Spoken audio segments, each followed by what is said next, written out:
Good evening, everyone, and welcome to Kitsap Humane Society's 2024 annual meeting and a review of 2023.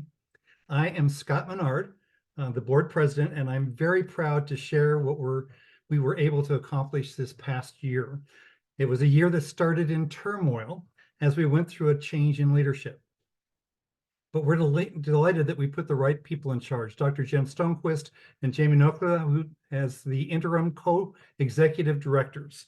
Together and with the full support of the board of directors, Dr. Jen and Jamie oversaw some of the biggest achievements in the 116 years of KHS.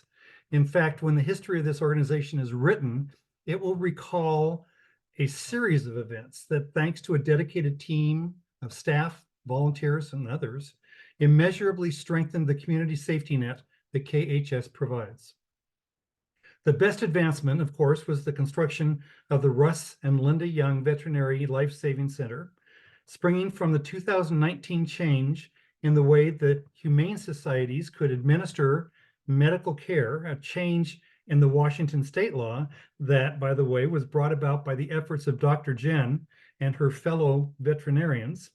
This new community clinic is able to provide reduced cost surgeries to pets whose families can't afford traditional care.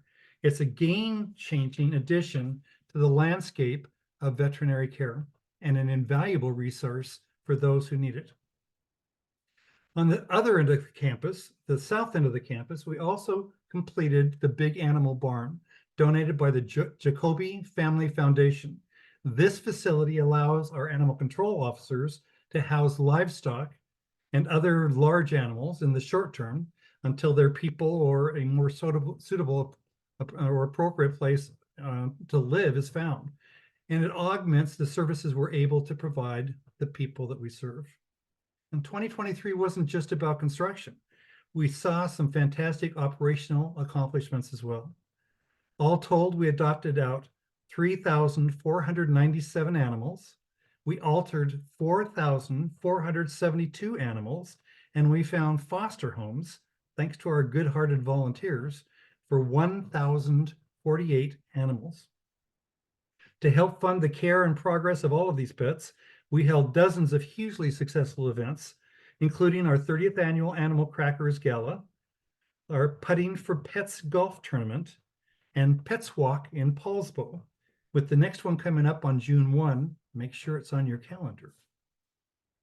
In an effort to expand our reach to the community, we began a partnership with an organization called Greater Good Charities, with whom we were named one of only 2 ambassadors in the state of Washington.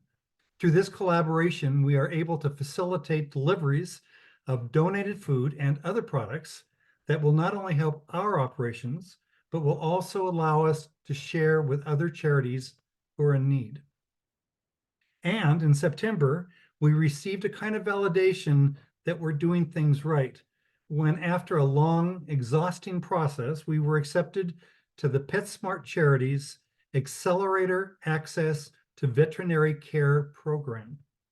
This is the kind of national recognition that confirms KHS as a model humane society and aligns us with a partner in PetSmart, both financially and operationally, for the next 4 years. The short version of all this is 2023 was a spectacular success. Thank you to everyone who joined us tonight and everyone who supported us in the past successes. We're looking forward to an even more productive and rewarding 2024 with all of your continued support and help. And with that, I'll turn it over to Board Finance Chair Russ Young. Good evening. I'm going to introduce our very capable board. We have a strong board with folks with a wide variety of backgrounds, skills, and abilities. So Kitsap Humane is very blessed. You just heard from Scott. He's been a longstanding board member. You can see dating back to 2012. In addition, the other board members in our group, Lori Oberlander dates back to as a board member to 2016. And Shannon Orr back to 2019. Catherine DeBrun, 2021. And then in the year 2022, two of us came in together, Glennis Kleinfelter-Seo and myself in 2022. And then the group really grew in 2023. We added 5 board members with various backgrounds and skills and abilities, as I mentioned. Vanna Gillies, 2023, Linda Gonzalez, same year, Linda Scabilia, and Rana Tan, and Stacy Taylor. And then coming up to this year, we added 3 more board members, Jackie Costigan, Ruth Loring, and Ann Simmons. I also should want to mention Ron Morse, who is out on medical leave, but he's been a longstanding board member dating back to 2019. And then I saved the best for last, which is our distinguished board member and friend, Sandra Butler, also dating to 2019. Sandra and her family moved to Texas. And so this is the last hurrah, so to speak, for Sandra. And I think she's got some comments she wants to share. She has been board president before for us and board vice president, and her perspective is very valuable. So Sandra, turning it to you. Thank you, Russ, and thank you for giving me just a couple minutes. I won't be long. With this being my last board meeting and also last annual meeting, I just wanted to express my gratitude to the KHS board and the staff and all the volunteers. I started volunteering for KHS in 2011, helping with animal crackers. And then I joined the board in 2019. And it really, honestly, just has been my greatest honor. Just to see what KHS does on a daily basis. And then the new adoption center opening, the Russ and Linda Young Life-Saving Center opening, and then the large animal barn that was all mentioned already, but it was just amazing what was accomplished within just a few years and the work that was behind that. So moving to Texas, I knew that that was going to be hard for me for many different reasons. And being here now has just really reinforced for me how lucky Washington is to have KHS and the support of the Kitsap community, which is incredible. And I know that here in Texas and pretty much everywhere else in the country, in the post-COVID world, there's really a huge need, greater than ever, I think, for animal advocates. And here where I live and the surrounding areas, every day I see abandoned dogs, cats, kittens, puppies. They're flooding the shelters. And yes, every day, puppies and kittens. It's crazy. They have very limited resources, the shelters.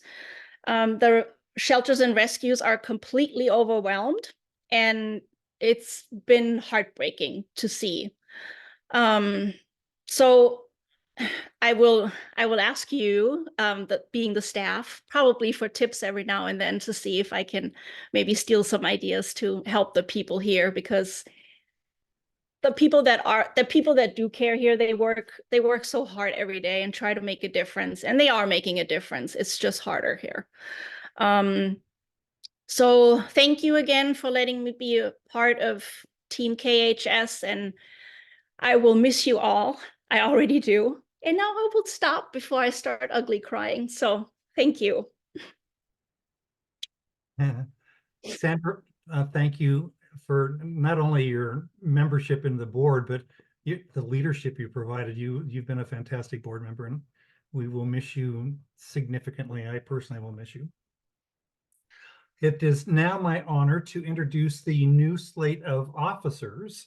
We elect officers every year, and this slate will take effect essentially when I quit talking in just about 30 seconds.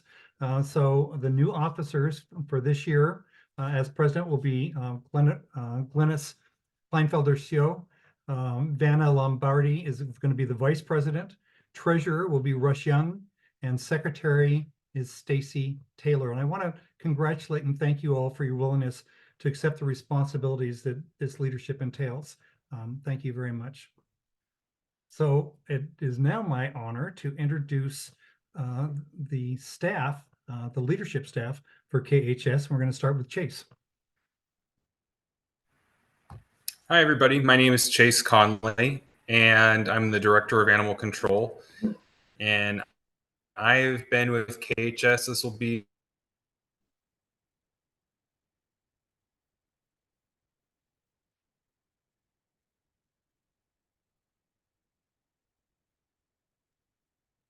Oh, I think we lost you, Chase.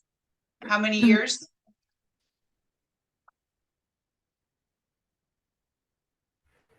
sorry, my connection keeps bouncing, but I will have been with KHS for 14 years this year.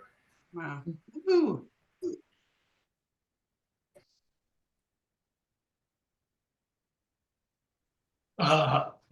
Excuse me, I believe I'm next.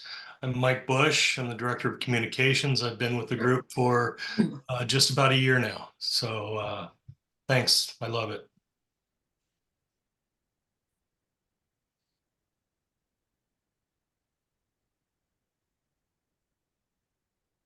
Joe? Greetings, everyone. My name is Joe Singh. I've been with KHS for almost 6 months. Super excited to be here.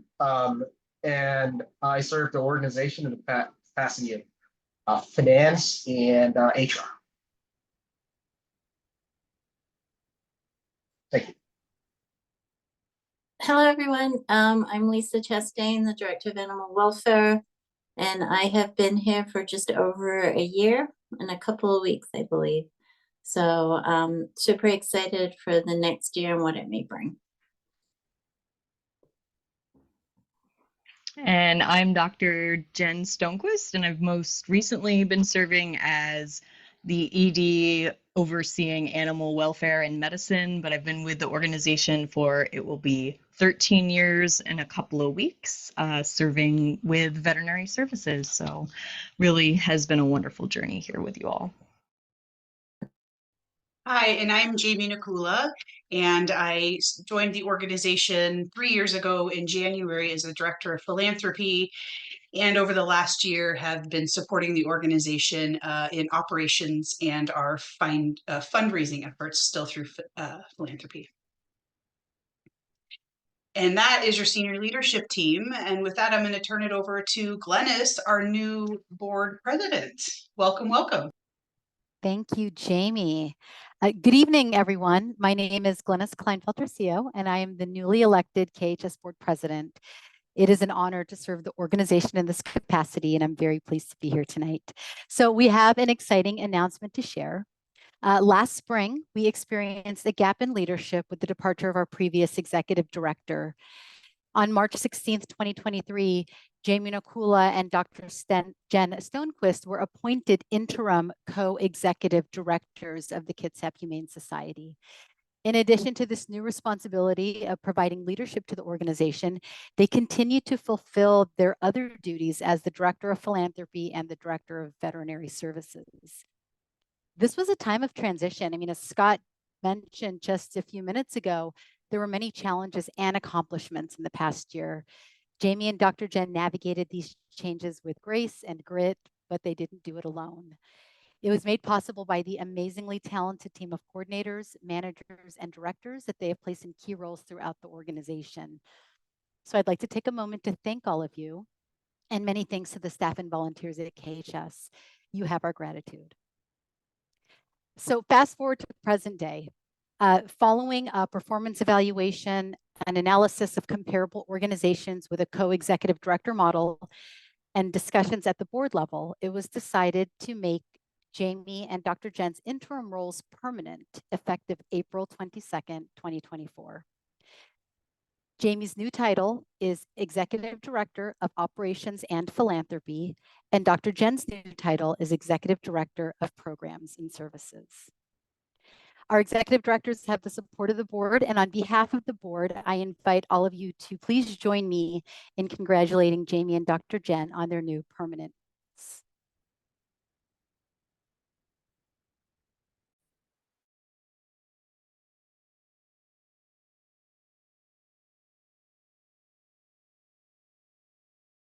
Great. Thank you for that, Glennis, and thank you to the board for your trust and faith and your support in all the ways that you have come alongside Dr. Jen and I and the rest of the KHS leadership team in this last year. We're honored and humbled, and we accept the challenge with open arms and a willingness to help bring KHS to the next level. So thank you for that. And now let's talk a little bit about finances. Joe, I'm going to turn it over to you to talk about 2023's state of the organization from a financial standpoint. Thank you, Jamie. And greetings, everyone. I have the wonderful opportunity this afternoon to walk you through KHS performance, financial performance in 2023. And the same theme highlighted by the prior speakers, 2023 was a challenging year for a lot of organizations in our space. However, I'm excited to share that due to exceptional operational performance, KHS ended the year in terms of total net income at a very strong or healthy position, roughly at 2.6 million. Let me walk you through the puts and takes here. So from a top line revenue perspective in 2023, I'm excited to share that public direct support and donations from our community amounted to almost 1.1 million. Overall revenues for KHS was 4.2, and contrasting that on a prior year perspective, that's roughly a 20% increase year over year. The second category that performed very well was animal control contracts, came in roughly at 929K. Earned revenue in terms of the shelters and fees amounted to 844K. Very strong performance in terms of bequests, and I'll talk more about that. And special events and grants in retail sales amounted for the remainder. Contrasting that from an operating expense perspective, this is an area where we saw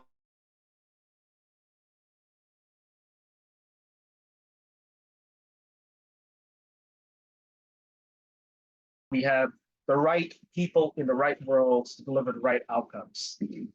So our overall operating expense was a little lumpy. We came in roughly at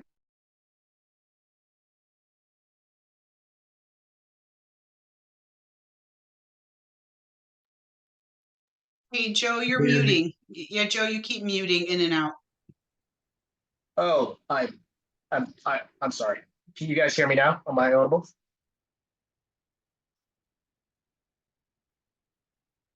So from a total operating expense perspective, we came in roughly at 4.9 million, which is a 23% increase year over year. But as I highlighted earlier, the focus was purely on attrition.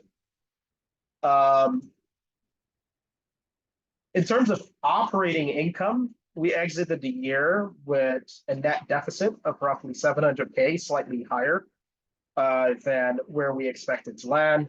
However, the focus was purely on attrition. That's the areas that we saw the investment in staffing.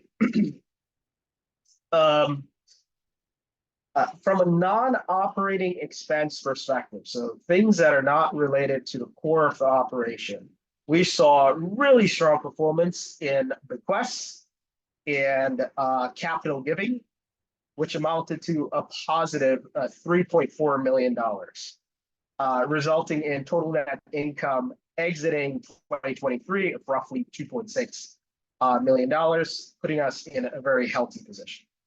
Looking forward, I'm optimistic that 2024 will bring another strong year for KHS, as we're seeing early signs of strong giving in the community. We're seeing the share of donations or share of the wallet that we achieve, that people give our organization increase slightly.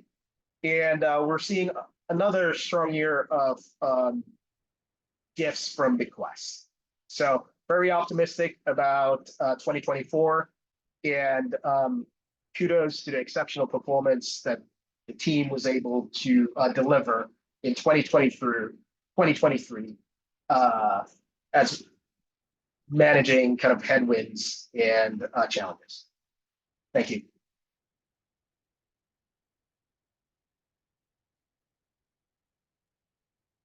Great, thank you, Joe, for that. And now I'm going to turn it over to Dr. Jen.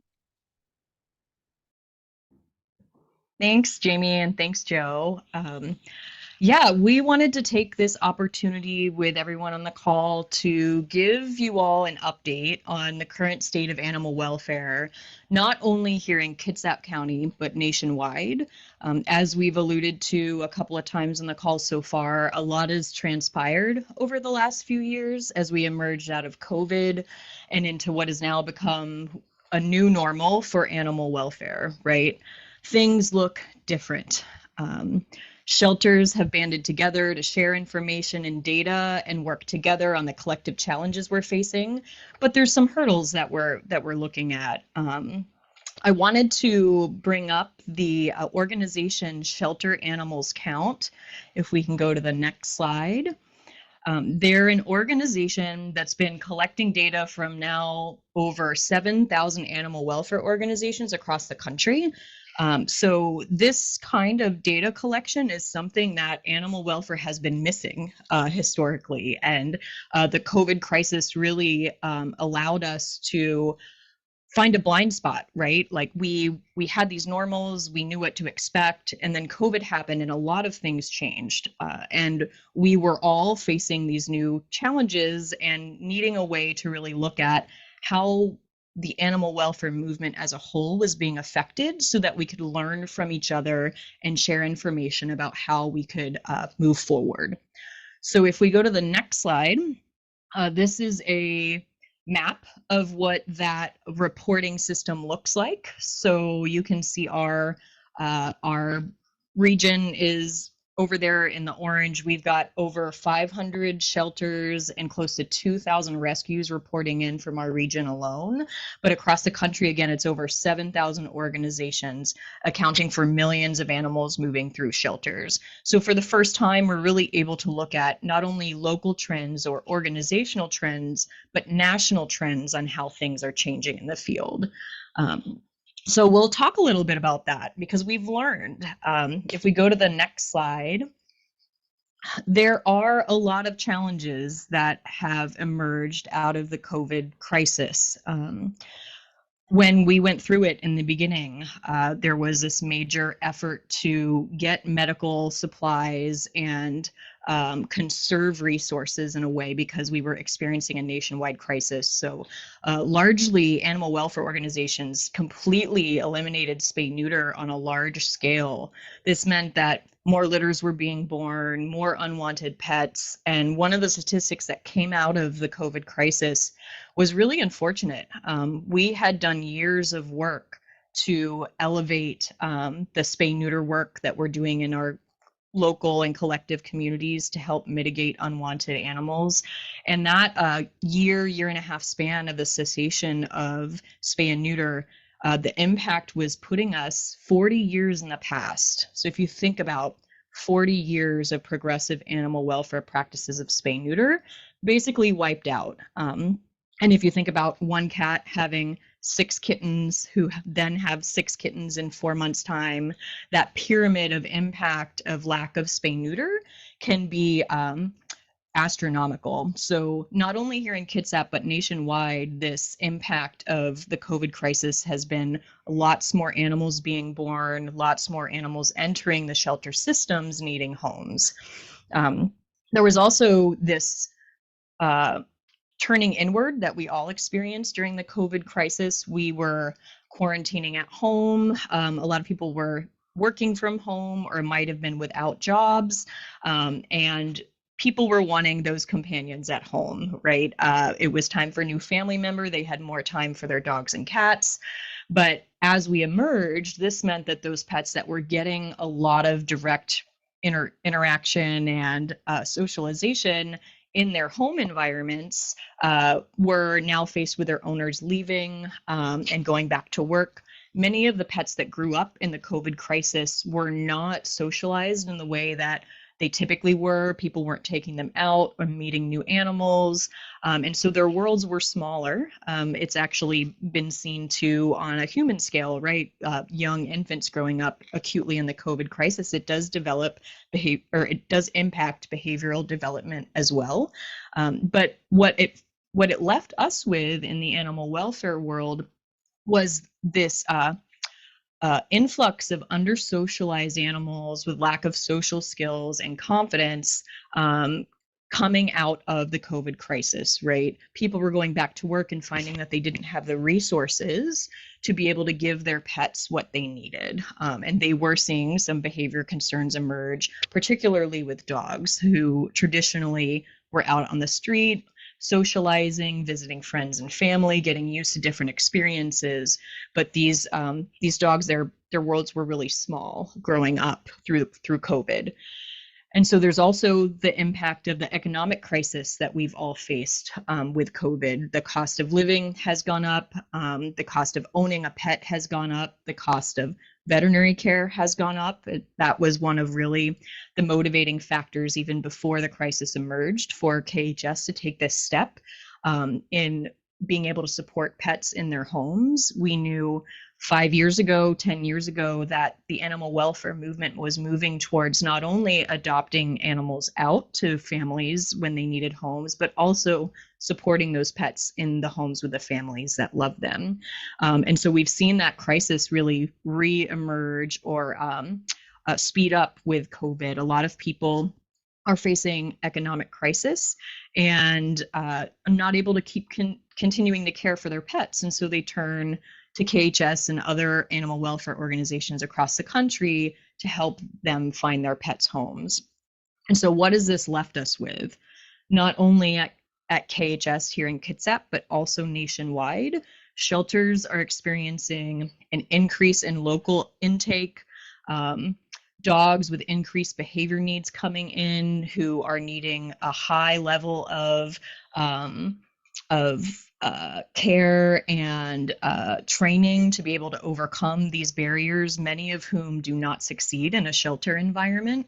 If you have an animal that's reactive to dogs or other people or not used to being in confined spaces and you put them in a high volume situation in a shelter, it's not really setting them up for success. And so we found that some of the dogs coming into the shelter are needing a lot of additional care that isn't really possible to provide in a shelter environment. And this has also resulted in a reduction of adoption rates as well. We've seen it here in Kitsap, and we'll share some data and statistics with you, but it's also happening nationwide, right? For the same reasons above. You know, people are economically not in a position to take pets into their homes. They're also not able to provide the care and intensive training that some of these animals need in order to succeed in home environments.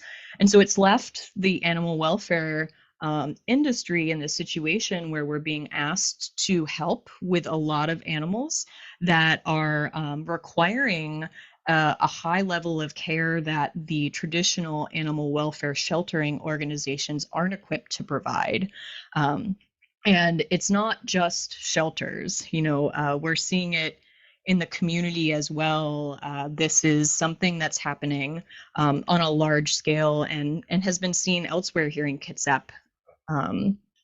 So it's not just a shelter crisis, it's a community crisis. And Ruth, I don't know if you want to share a couple of words about what you've seen in the veterinary side of things. Absolutely. I'd just like to point out that I've observed personally this not only in my hospital at Apple Tree Cove Animal Hospital, but also heard from local veterinarians and their teams. I'm also in contact with many others in the veterinary medicine field in different states. They also share the same view, the same issues that we're having with behavioral issues, you know, a lot of separation anxiety, and much of the things that you had already mentioned. And it's evident that it's a widespread issue, not just because of that, but also as indicated by numerous articles from National Institutes of Health and the American Veterinary Medical Association, and also Veterinary Practice News. That list goes on and on. But furthermore, it could even be considered a global concern, given that The Guardian and BBC have conducted research on this topic, not just in their country, but beyond. So I think that, you know, obviously we focus on the national, but it's definitely worldwide. Yeah. Yeah, it's the new reality that we're living in. And it's not only animals coming into the shelter, going to veterinary clinics, but also, you know, our animal control officers are experiencing the same kind of influx of cases in the field. And Chief Connolly, I don't know if you'd like to share a little bit of your team's experience over the past year.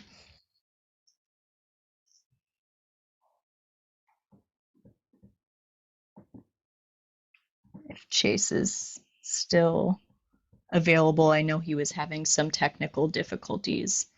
He might have dropped off the call. He's here. He's just muted. He's here. Hi, Chase. Hi there. Apologies. I'm having some low bandwidth connectivity issues for some reason. So I did want to talk about animal control. We are seeing an increase in cases in 2021, and the increases that we're seeing have to do with animals not having homes. So we have a larger population in Kitsap County of dogs running loose and dogs that are coming in through the shelter. Overall, when we look at our cases, we're actually up 13% this year, for 2023 at 3,693 cases from the previous year. There's also been a rise in animal bites and animal attacks, and we think that might have to do with some of the fact that during COVID, a lot of people, obtained animals, and then unfortunately, when they went back to work, the socialization part didn't come into effect during those times. So right now, through the lens of animal control, we're seeing a lot of behavior things that we haven't seen before, and then also failure to provide adequate care. Similar to the shelter, how the shelter is feeling like they're seeing things in the animal welfare that haven't been seen for over a decade, even upwards of 40 years. We're feeling that through in animal control. And so our small team of animal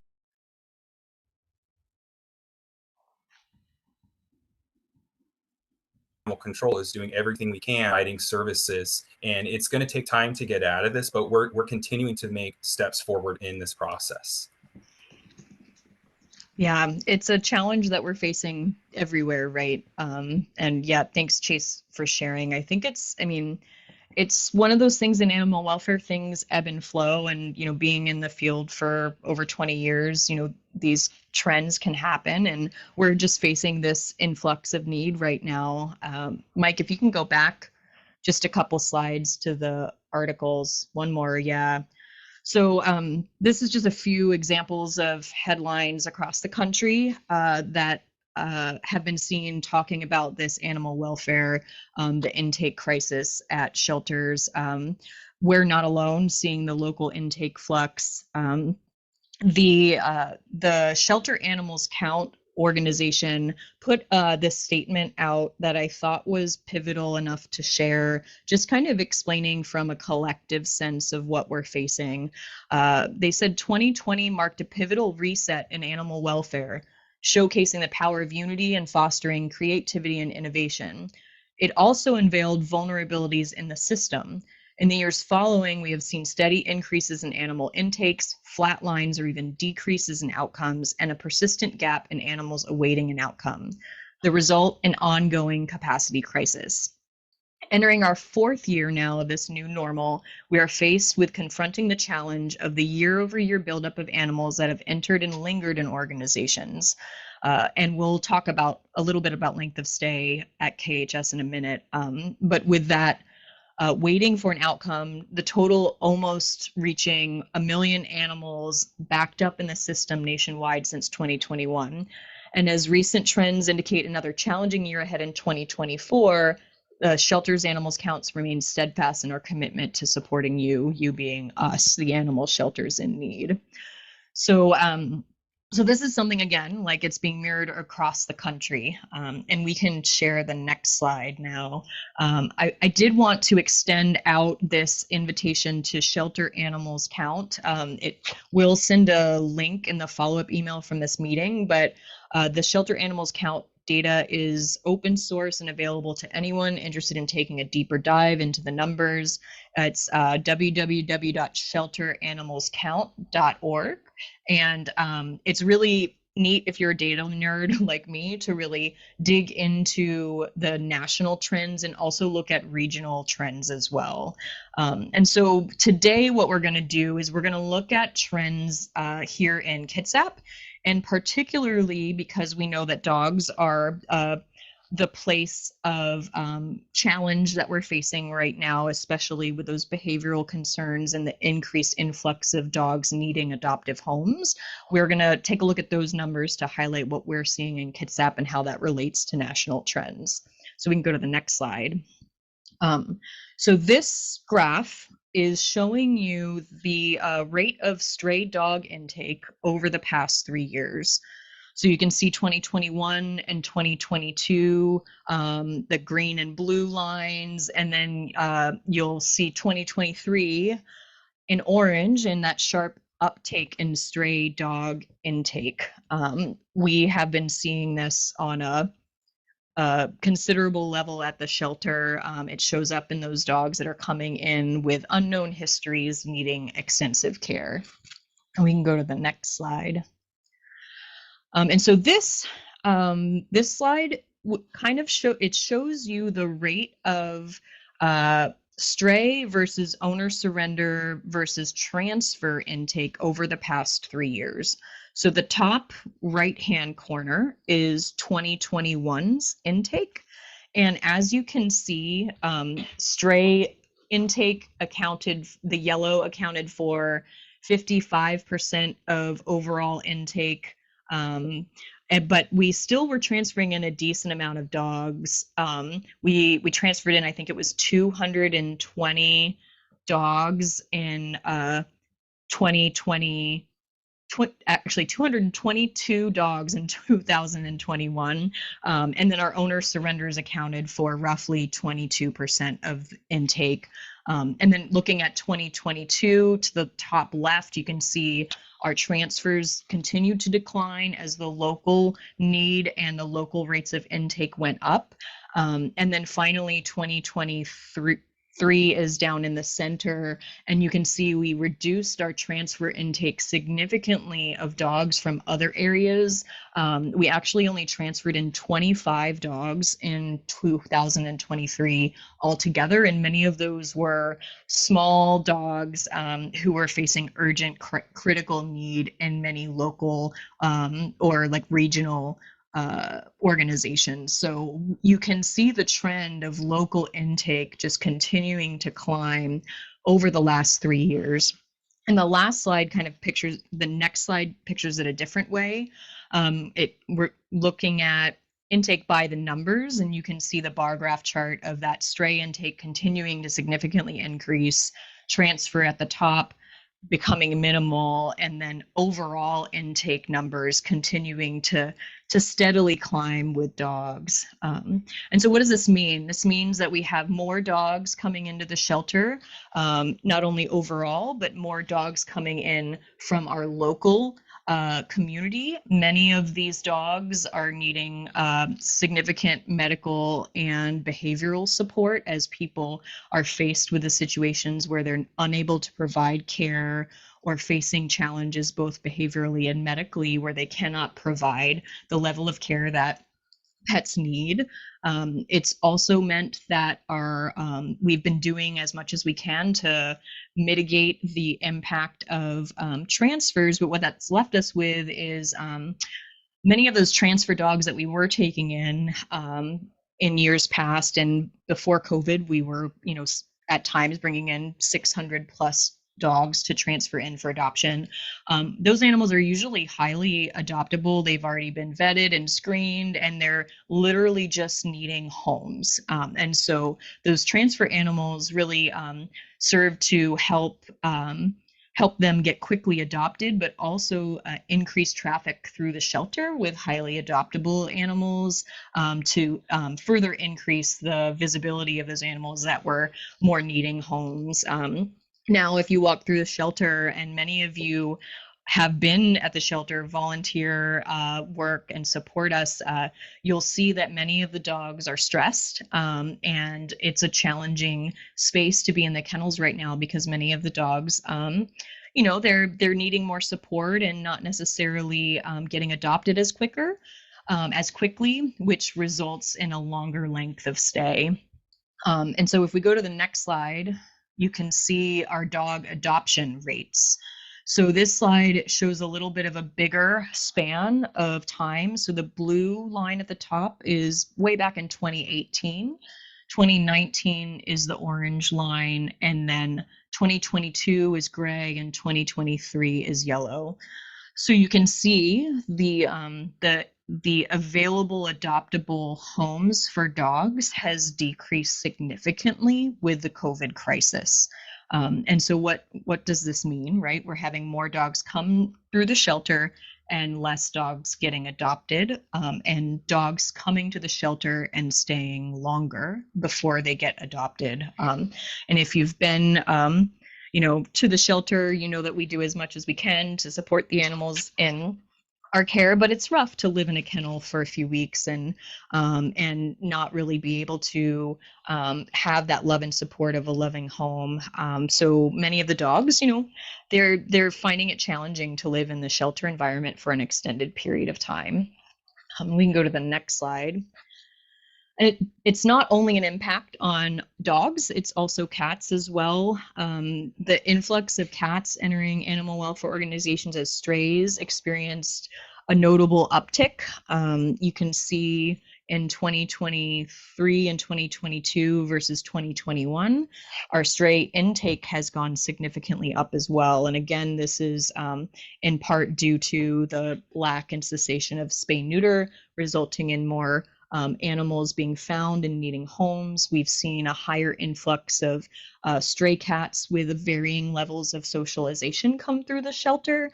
And although we have a really active barn cat placement program, many of these cats are under-socialized, and there aren't a lot of homes that are looking to welcome these kitties. So we've been strategic.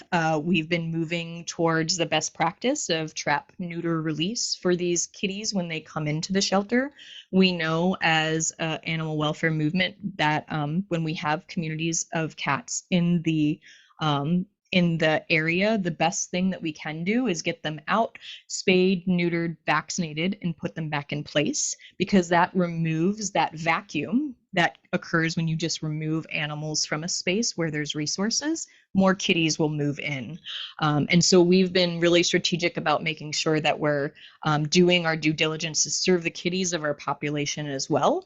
But we are seeing that stray intake go up with cats and kittens. So it's not only a dog situation. The next slide shows, and this little, at the end of the graph, you'll see at kind of the peak of kitten season last year, we had a 59% increase from 2021 in cat and kitten intake. And as we look at length of stay briefly later, you'll see that yeah, there's a lot more kitties needing homes, so much so that we actually transferred out kittens for the first time last year in a decent number in order to help them find the homes that they needed. So next slide. This just shows dogs and cats combined, just to give you a sense that it's overall a trend and a movement towards increased intake from the community. And the next slide gives you a glimpse into, this is just some numbers comparing this year to last year and 2021. Overall, largely a 15 to 20% increase in overall intake. And from last year, and then 2021, 40% increase in intake, both overall and in dogs. This slide gives you a glimpse into the length of stay of our animals, and just wanted to share this picture with you that back in 2018, our median length of stay for dogs was just under 4 days. 3.3 days was our median length of stay. And that's more than doubled now in 2023. And we have many dogs. I picked median length of stay to share because we do have a lot of dogs that are staying longer in the shelter that skew that average. But our overall median length of stay is up significantly for dogs, and also for cats and kittens overall too. So just to give you a glimpse of what that looks like, in 2023, we took in 1,086 dogs and had a total of almost 15,000 animal care days. That means each dog staying in the shelter 1 day equals an animal care day. And in 2019, we took in 63% more dogs, almost 700 more dogs than we did this past year. And that number of animal care days was the same. That means that the kennels were filled at the very same rate every single day, but those animals were moving through a lot faster and getting adopted quicker. So just to kind of give you a glimpse of what that looks like as far as length of stay changes. So where does that leave us? We'll go to the next slide, and you can go ahead and click through, and we'll put all the information up. But we've learned that national trends are consistent with what we're seeing here at KHS. We know that decreasing length of stay is a priority. We've been doing daily rounds, expediting assessments and pathway planning, prioritizing the pathway of animals. We every day walk through the shelter. If someone's not available, what are the reasons why? What can we do to help move them through the system? Who needs more socialization or enrichment? Who needs more promotion on social media? We know we need to get animals out of the shelter and into foster homes, especially large dogs. The more dogs that we can get into foster, the better support that we can provide to them. And then keeping pets in their homes, the work that we're already doing on the veterinary side of things, looking to hopefully be able to expand that to the behavioral side. And then increasing adoptable pets visibility. We want more adopters coming to the shelter, and this means that you can help us with that, educating people on the importance of adoption, being open and transparent about the crisis that animal welfare organizations are facing, and also, just encouraging adoption, encouraging support. These are all the things that we're looking at in 2024.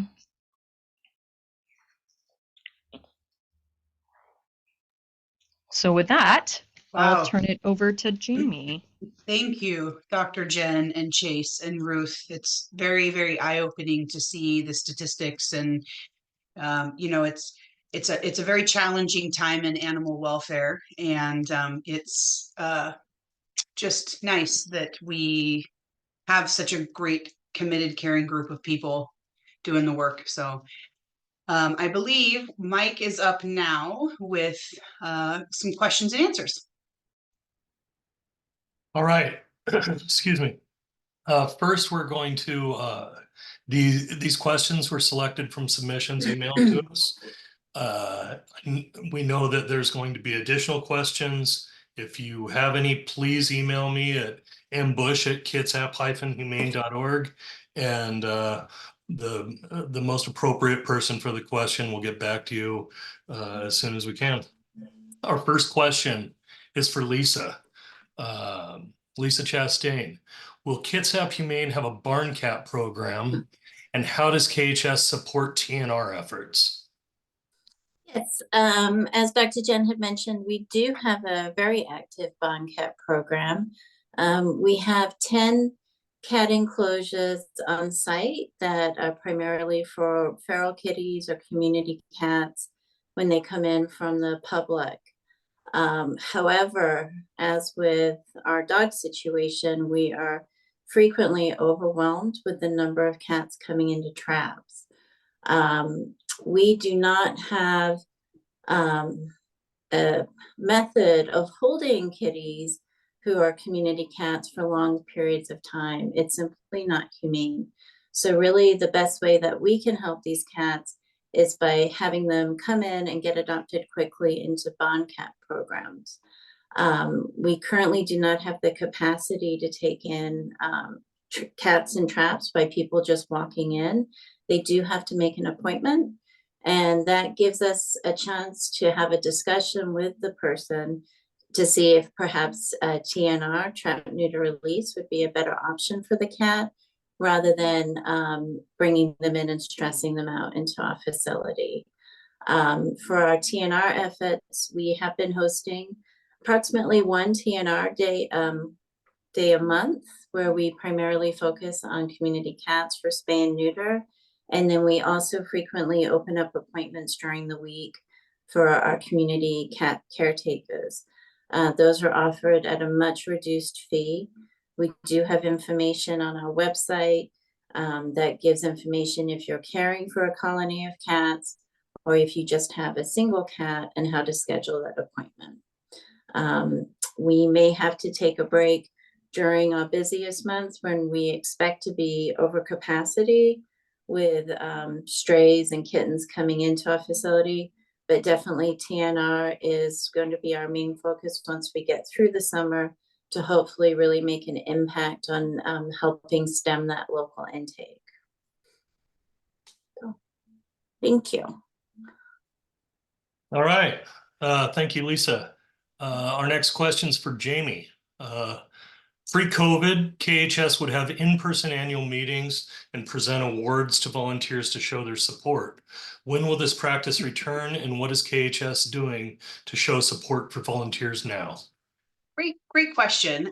So we are thrilled to say that our plan and intentions moving into the next year is to resume in-person annual meetings with the option to hybrid Zoom in. So we do that currently for our board of directors meetings. We call them roomies and zoomies, and we're very excited to offer that as an option moving into next year. The question around volunteers and recognition, I think one of the things that we wanted to do was align our annual meeting to more of like the business side, to follow what standard annual meetings look like across our community for nonprofits. And we've transitioned volunteer appreciation and recognition to here at the shelter happening on a regular basis. As a matter of fact, this week is Volunteer Appreciation Week, and our amazing volunteer manager and team has special little things planned every day for our volunteers. And in my time, the 3 years I've been here, that is something that we have consistently done. As far as the recognition and giving them awards go, we host an annual gathering of our volunteers. So 3 years ago, it was at a park in Silverdale outside because of COVID.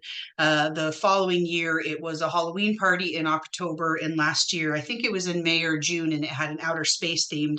And at that point in time, not only did we provide food and fun, but we also did recognition and awards for our volunteers at that point in time.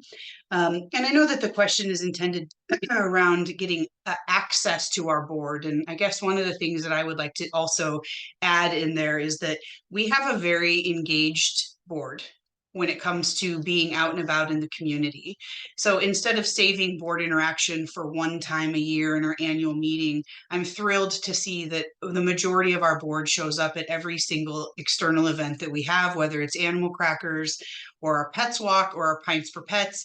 They're up, they're out, and they're involved. And they even attend a lot of the volunteer appreciation events that we host as well. So our board is here and present, and if you're interested in meeting them, come to our events and you'll get a chance to meet them firsthand. Right. Our next question is for Dr. Jen. It's great that the kennels are open for tours again. KHS has had a lot of other changes in the past year, and we've seen a lot of new faces on staff and on the volunteer team. Can you speak to why this is so? Yeah, we are super excited to have the shelter open to the public again. That's one of those movements in order to help us get more animals adopted. It's been great to see people coming in and making that special connection with the animals. Just, you know, those memories we all have growing up of going to the shelter and finding our new best friend. Yeah, it's been great being open. We've gone through a lot of other changes over the past year. And as you've seen, coming out of COVID with the statistics, it's come with its share of challenges on the animal welfare side. We've had to stay nimble with the changing needs of the community. We've expanded our campus, opening the new veterinary life-saving center, creating new programs for support, and making adoptions more accessible. And so this has all meant that the complexity of our work has increased along with our physical space, and things look much different than they did 5 years ago and 10 years ago. And with that, comes many new team members, both staff and volunteers, to help with these efforts. Believe me, it's been a lot redoing the whole adoption process and getting ready to open. That's been no small feat. Huge thanks to Lisa and her team for making that possibility a reality. But we're human, right? And that's all been a lot to bear. We've all gone through a lot of change, and we're facing some difficult things. And while it's sad that we've mourned the loss of those who have chosen to leave, we're still very grateful for the team that has stayed and the new staff and the volunteers that are continuing to help elevate and promote the work for the animals. So we're super excited about 2024. Yes, come on down to the shelter, meet the staff, meet the volunteers. We're really excited and engaging with everyone and finding ways to come together and support the animals. All right. So the next question is for me. Look at that. The question is, why are there no financial reports on the website for the years 2021 to 2023? And the answer is very simple. One, 2023 financials are just coming out now. So that's why those weren't on the website. 2021 and 2022 were incorporated into our spring and summer magazines for those years. And it was on the website underneath the publications list. It was an oversight on my part that it wasn't also included under the annual report list. So thank you very much for the heads up. It is now where it should be. So there you go. By the way, all of our publications, annual reports, magazines, and shelter tales are all available under the publications on the website. So our next question, another one for Jamie. How can I, as a community member, help KHS achieve its mission? Well, that is a really, really great question. There are a variety of ways. As Dr. Jen shared some of the sobering realities of what we're up against in sheltering, we need fosters. We need people who are interested in adopting. We need volunteers. We need donations and financial contributions, and much like all of the shelters across the nation, we're bursting at the seams. So sharing our social media posts, helping us get animals highlighted out. Word of mouth is the best form of advertisement, and we know that you all are wonderful advocates for our organization. So just out there shouting from all the mountaintops the phenomenal work that's being done here, and getting more people engaged on the day-to-day and in our mission, and tell people to spay and neuter their pets. I think would be another thing that I would plug in there as well. So Channel Dr. your Jen, yeah, Dr. channel Jen, your inner Bob Barker. That's right. And don't forget to spay and neuter your pet. So there's a variety of ways that people can support. And most recently, when we were helping with the Mason County case last week, we had a lot of people come and want to help. And we got most of those dogs out into foster. Some have even been adopted or even to rescues. What we want to do is change the culture of it's this dire thing that has people come out of the woodwork. While we're grateful for that, we need all the people to come out of the woodwork consistently, day after day.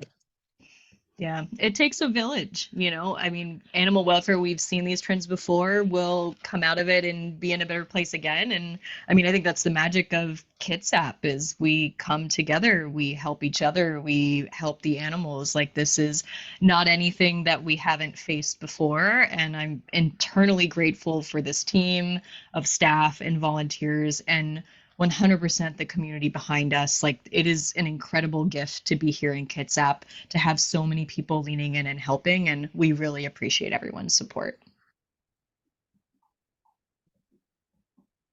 We want to thank our board of directors for being here. We want to thank our outgoing elected officers.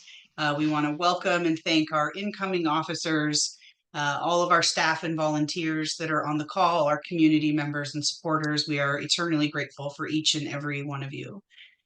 Thank you so much for serving alongside of us, because we really couldn't do this without all of you. Much love and gratitude. Thanks so much, everybody. Thank you. Bye-bye. Thank you. Have a wonderful evening. You too. Bye. Bye.